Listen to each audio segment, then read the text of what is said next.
รถตะกร้าผักปลาผักก็กินหมดกินผักหมดเป็นส่วนกินผักแซ่บเลยขนมเกี๊ยวเผื่อผมมีกินหมดเลยวะกินเหล่าใจหอมเด้อของใครของมันเด้อนี่มันบอกเผื่อให้เผื่อมันเด้ไม่ได้ว่าสิมาเลี้ยงผู้ใดเด้อจะเลี้ยงเจ้าของกับยากก็แห้งแล้วแต่อยู่บอกแต่ตัวเจ้าของผู้เดียวก็มาลำมาลอยอยู่จะสิหมุนเลี้ยงบอกนี่สิแม่เลี้ยงอยู่ติด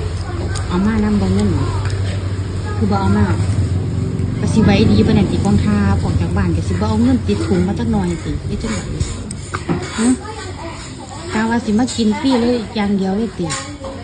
สิคิดว่าจะเข้ามีเงินสิเนาะเผื่อไม่มีตังค์ล่ะทำไงโอ้ประเด็นสั่งเอาถ้วยบักใหญ่ประเด็นสั่งพิเศษเงินก็บ่เอามาไว้ดีครับเนาะกองทัพเนาะทีนี่คือบ่มีเงินจ่ายคนเลยได้กองทัพเฮ็ดจังไดบัดนี้อะไรหนูกินคุ้มมันไม่เกี่ยวกับกินคุ้มไม่คุ้ม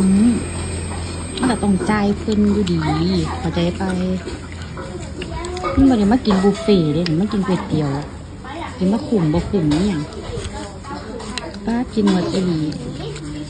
กินเสร็จแล้วไปถามเพิ่นด้วยว่าจักบาทได้ยินอยู่บ่ไม่ได้ยินไง